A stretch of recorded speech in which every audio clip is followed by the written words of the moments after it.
Shalom. First and foremost, I want to give all praise, glory, and highest honor to Yahweh, Bahasham, Yahweh Shai, Bahasham, Rachakodash. And double honors to the elders and apostles of Great Millstone. Shalom to the hopeful elect of the Hebrew Israelites worldwide. So, hey, the military is not a place for us Israelites to be in, okay? That's worldly, and, the armies of the world gonna get gathered up in the Middle East, okay, the Valley of Josaphat, which is Yahweh Shabbat, meaning the judgment of Yahweh, and it's not gonna be returned from there. Okay, they're gonna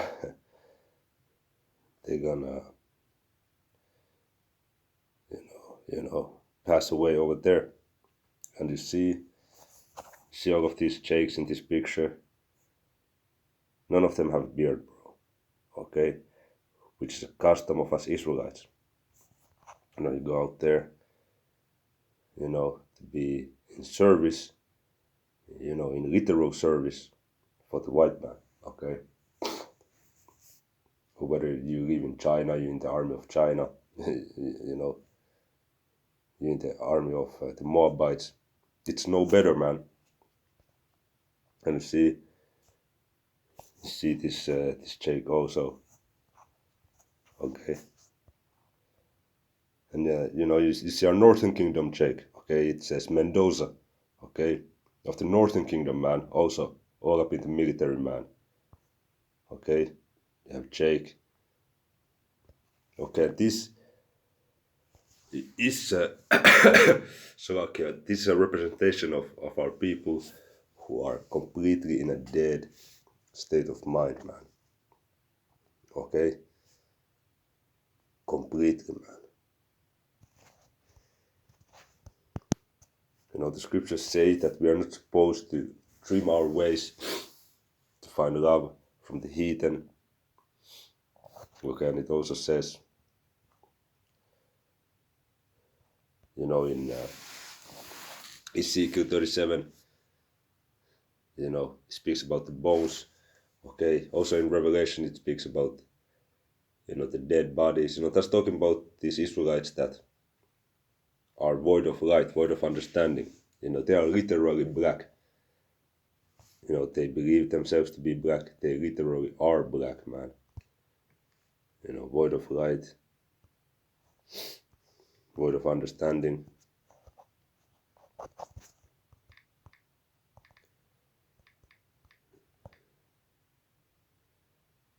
Okay. Jeremiah 233, why trimmest thou thy way to seek love? Okay, you have to, trim from your customs, from your identity in order to join the military, man. You have to follow these commands. Okay? And I guess it's a popular saying inside the military roads that it is not our question to ask why, it is our duty to just do and die. Something along those lines, which, that's just being brainless, man.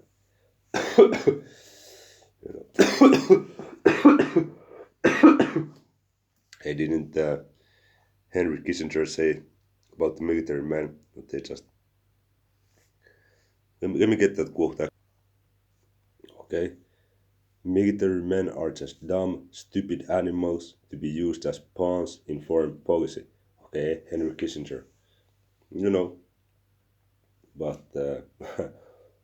you got our people because they get certain benefits. I know in Babylon, okay, in the United States, if you go to army, I think they pay for your college. You get some of these kind of benefits. So people just go there, but you go into a path of destruction, man, because hey, you're getting programmed. Okay, you're getting programmed in your way of thoughts. You're getting industrialized, okay? You're getting worldly, man. You're staying in that dead state, man. A white Jeremiah 2:33, white dreamest out a way to seek love. Okay, you're trying to be accepted by your so-called master, okay, the Edomites. Okay, therefore hast thou also taught the wicked ones thy ways. So we're not supposed to,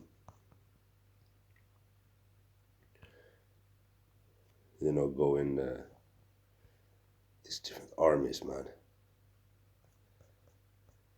Okay.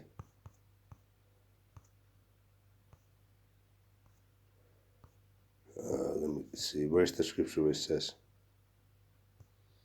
shall remain in the congregation? Yeah, Proverbs 21:16. The man that wandereth out of the way of understanding shall remain in the congregation of the dead.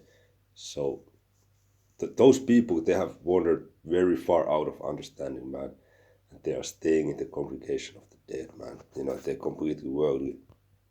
Okay? And our people are in this military, man. Okay?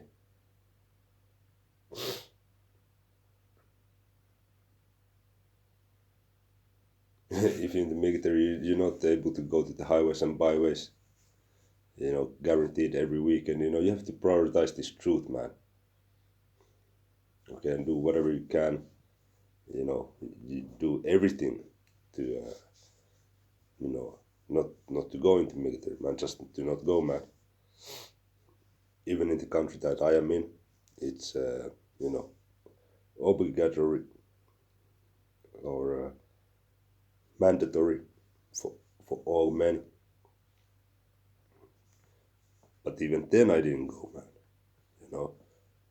Because through the spirit and power of Yahweh Bashem, Yahweh Shai, there was a way out, man. But you see,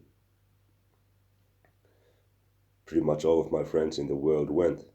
I only know one who didn't. And it was because of a health condition. He also did want to go. He kind of, you know, got himself out of the situation. He played it smart. And I believe the dude is Jake anyway, but he did that thing good. But all the other, people I knew or know, they went. Okay.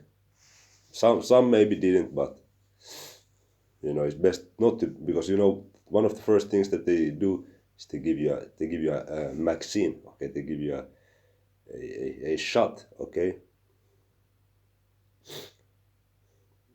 a left jab. Okay. Of whatever the fuck those foods are. Okay, to zombify you.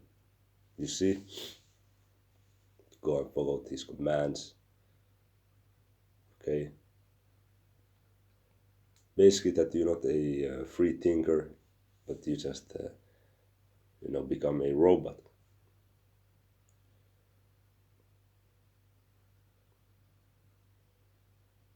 Okay.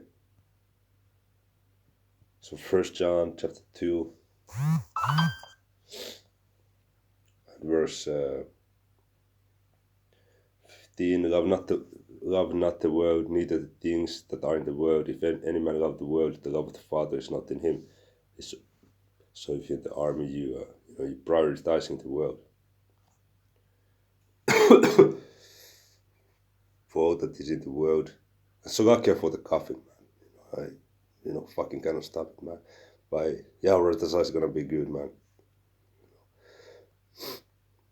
For all that is in the world, the lust of the flesh, and the lust of the eyes, and the pride of life is not of the Father, but is of the world, man.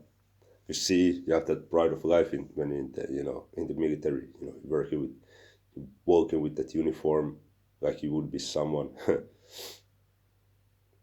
Okay. But there's some brothers who have been to the military, and they, looking back, now that they have the wisdom of the truth, they're able to see a benefit of those things. But if you're in the truth already, then you cannot go, man. You see, even myself, I was doing, things in the world before I came to this truth. And, sometimes when I think about those things, I can, extract meaning, I can extract some ideas which are beneficial for my day-to-day life, but it doesn't mean that I should or it would be a good idea to go back into doing those things, man. Verse 17, and the world passed away and the lust thereof, but he that does the will of Yahweh abideth forever. Okay? So we're looking for immortality, not for a quick, fast life. We're not here for that, man. We're here for the long run.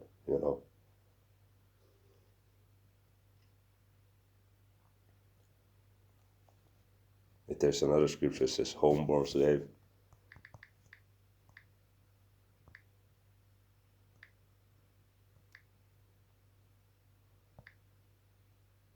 Let me see. Jeremiah 12:14, is Israel a servant? Is he a homeborn slave? Why is he spoiled, man? You see?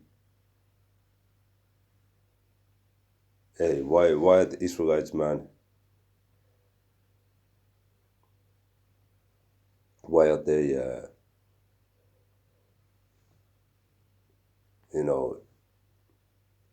pretty much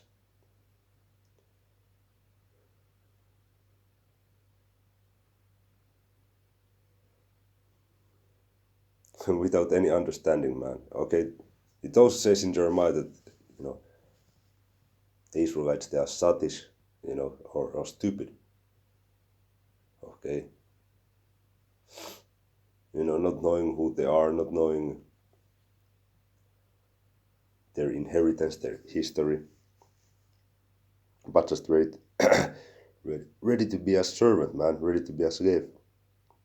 That's what you are, when you went in the army. Of course, you're already that when you're living in the world, but when you voluntarily in the army, you just, magnifying your office. Okay, the Apostle Paul, he said he's the apostle of the Gentiles. He magnifies his office. Okay, it has a beautiful office to magnify, but if you magnify your office, being a fucking heathen military, you dummy, man. The scriptures already said that, the world system of today has no hope. So why would you, represent their armies? That's complete idiot,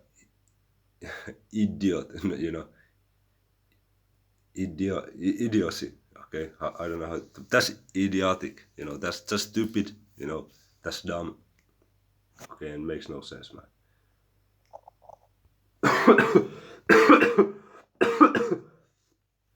Okay, Isaiah 1. And 1, the vision of Isaiah the son of Amos, which is so concerning Judah and Jerusalem in the days of Uzziah, Jotham, Ahaz, and Hezekiah, kings of Judah. Hear, O heavens, and give ear, O earth, for the Lord has spoken. I have nourished and brought up children, and they have rebelled against me. You see, that's what our people do. Clinging on to these heathen ways, Christianity, Islam, Buddhist, Hindus, whatever, our people want to do, conscious, they're spiritual,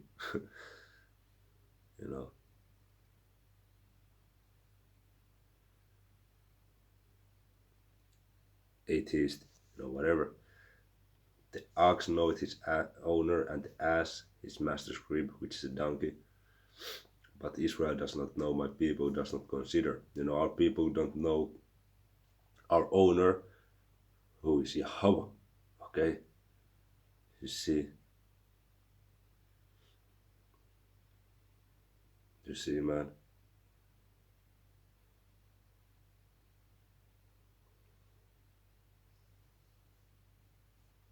In the name of Yahweh Shai. Okay? Because Yahweh Shai Through Yahweh Shai, we're able to live, man. Verse 4, sinful nation. you know, sinful nation. People laden with iniquity, a seed of evildoers, children that are corrupters. They have forsaken the Lord Yahweh. They have provoked the Holy One of Israel and anger. They are gone away backward. And that's just an example of our people that are in armies, man.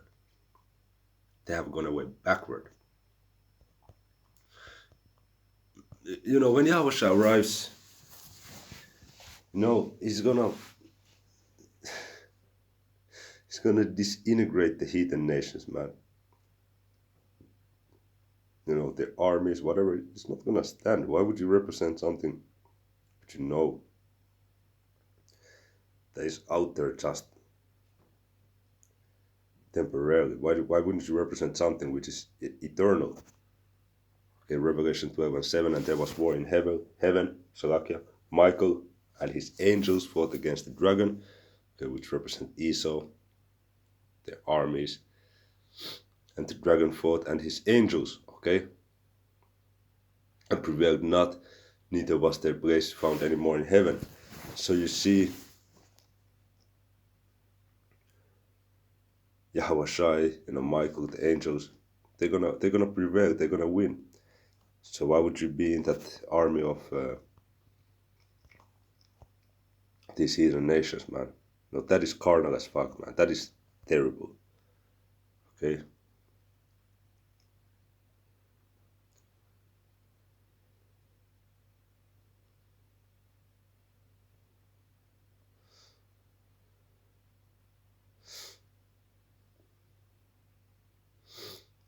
Okay.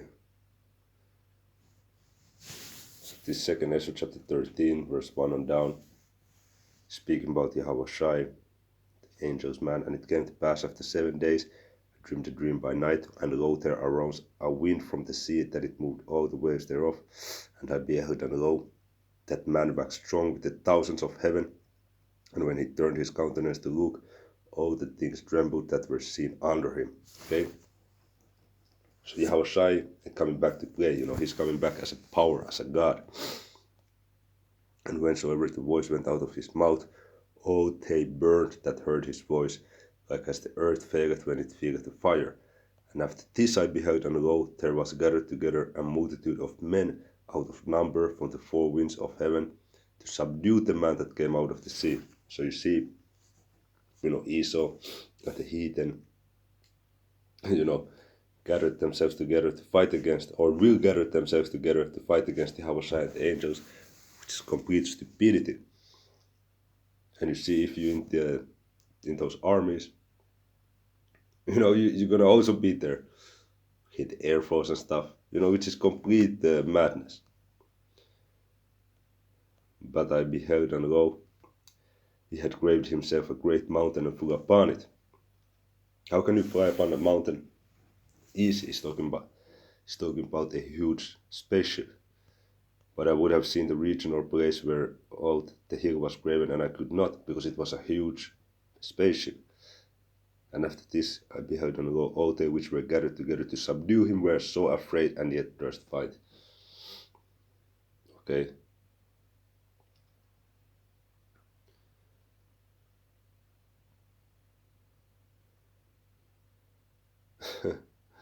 So you see, the heathen armies are not gonna prevail. They're gonna be afraid, but they're still gonna dare to fight, man. Verse 9, and lo, as he saw the violence of the multitudes that came, he neither lifted up his hand, nor held sword, nor any instrument of war, but only I saw that he sent out of his mouth as it had been a blast of fire, and out of his lips a flaming breath. Okay, the scriptures say Yahweh Shai, he's gonna come back with fire, and what will I if it be already kindled? Okay, I'm coming to bring fire on the earth, and what will I if it be already kindled? Okay, that's Luke 12:49 if I'm not mistaken.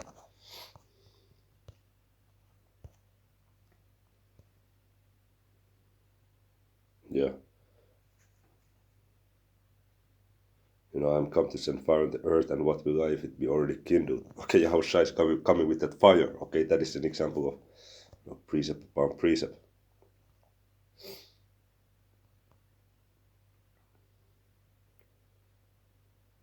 Verse 10, 2 Ezra chapter 13, verse 10. But only I saw that he sent out of his mouth, as it had been a blast of fire, and out of his lips a flaming breath, and out of his tongue he cast out sparks and tempest.